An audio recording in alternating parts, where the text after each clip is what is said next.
So you step off the ferry from Christchurch Harbour on the other side, and to the right there's this great big expanse of multicoloured beach huts just stretching for, I don't know, 500 yards.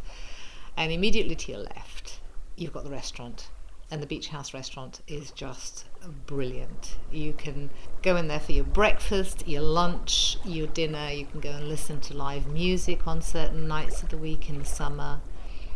It's a great favourite of ours because our beach hut is just behind it. So on Sunday mornings the flag goes up at 9 o'clock, and you know that when that flag goes up that they're open, and within about 5 minutes you can have a bacon sandwich sitting on a plate in front of you and a cup of coffee, so you haven't got to do anything other than sit there with your newspaper. Mudeford Spit is home to around 350 seasonal live-in beach huts. They are known for being some of the most expensive beach huts in the country, one of which was sold in 2012 as the most expensive in the UK, selling for around £170,000. The Spit can either be accessed by a 30-minute walk from Hengistbury Head, a land train or a short ferry crossing from the Christchurch side. Although it may be a bit of a journey to get to, the tranquil setting is not something to forget. With 360-degree stunning views of the Solent and the harbour, you can see why so much money is invested. These huts are a perfect location for a family summer getaway, as although it's very remote, there is still a lot to do.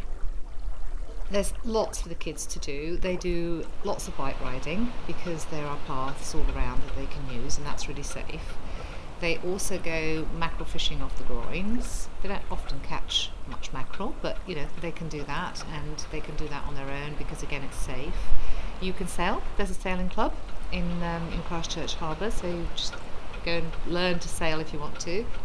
Some of the beach hut residents have got their own sort of little speedboats and things, so they take the kids out donutting, and there's jet skis and all sorts of things you can hire now. There's always a lovely smell of the sea anyway, because you're on the ocean. And then I suppose when you walk down that path that heads directly to the sea by the side of the restaurant, and you can't see the beaches to start with because you can just see the sand dunes and you can see all of the grasses poking up, and then you go over the lip of the sand dunes and you've got lovely little pebbly beaches and amazing coloured seaweed, pink seaweed. I've never seen pink seaweed anywhere else than at Mudeford. That's the only place.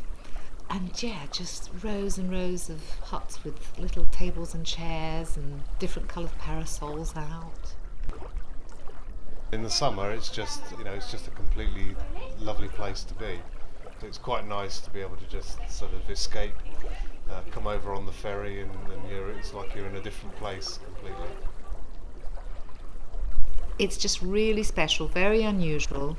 Sitting and watching the sun go down on the harbour side, just outside the restaurant with a glass of white wine, has got to be just one of the best experiences of the summer. And the other one is getting up early in the morning and taking your coffee onto the sand dunes and watching the sun come up over the sea with a cup of coffee. It's just brilliant. And there's nobody around apart from the seagulls and the odd starling and you, and it's just magic.